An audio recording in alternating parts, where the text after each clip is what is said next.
नमस्कार साथियों। हम लोग बात करने वाले हैं चरक निदान स्थान के चैप्टर नंबर 8 अर्थात अपास्मार निदान का ये लास्ट टॉपिक है और लास्ट सिद्धांत विवरण में 9th पॉइंट देखेंगे। तो तिर्यकगत दोष के चिकित्सा सूत्र।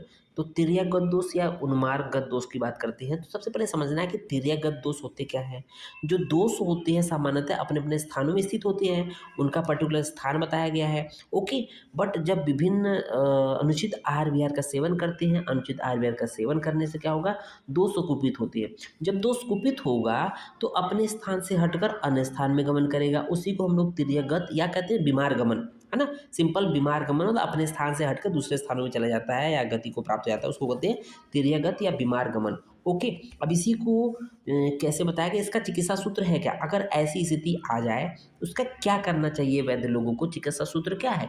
यहाँ देखेंगे प्रायः प्रायः तिर्यकगता दोषा, प्राय रूप से तिर्यकगत जो दोष होते हैं, उन्मार्ग में गए दोष होते हैं, क्लेशयंतर आतुरस चिरम, इसका मतलब प्राय उन्मार्ग या तिर्यक मार्ग में गए दोष अधिक दिनों तक व्याधित अर्थात रोगी पुरुष को कष्ट देने वाले होते हैं। प्रायः तिर्यकगता दोषा क्लेशयंत आतुरम चिरम, मतलब लंबे दिनों तक आतुर को बहुत ज़्यादा क्लेश उत्पन्न करते हैं अर्थात बहुत कष्ट देते हैं। नेक्स्ट पॉइंट देखेंगे, तेसु न त्वरया कुर्यात देह अग्नि बलवत क्रियाम, है ना, कि वो बोला शरीर जठराग्नि और रोगी के बल को सम्यक प्रकार से जानने वाले वैद्य इन व्याधियों में शीघ्र चिकित्सा न करे। तेसु न त्वरया कुर्यात अर्थात शीघ्र चिकित्सा नहीं करना है उस वैद्य को जो देह की अग्नि बल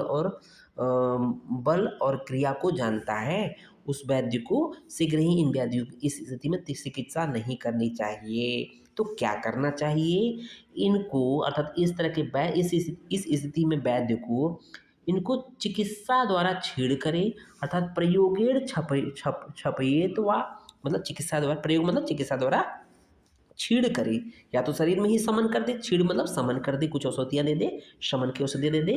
तान सुखम व कोष्ठमानयेत, और या सुखपूर्वक उसको कोष्ठ में लाए, या कह रहा है अथवा सुखपूर्वक कोष्ठ में लावे। तो कोष्ठ में लाने का मतलब रहता है कि जो अपने स्थान से हट गए हैं उनको जो कोष्ठ में लाने की विधियाँ हैं वो अपनाकर उनको उनके स्थान में ले आएंगे, और जब इस उनके स्थान पर ले आएंगे तभी उनको वमन द्वारा, विरेचन द्वारा या नश्य द्वारा उनको बाहर निकालेंगे। तो इसलिए कह रहा है ज्ञात्वा कोष्ठम प्रपन्न स्थान, जब ऐसा पता चल जाए कि विद्वान वैद्य उन दोषों को कोष्ठ में आए जानकर, विद्वान वैद्य को पता चल जाएगा कि वो दोष कोष्ठ में आ गए हैं, तो समीप के मार्ग से बाहर निकाले।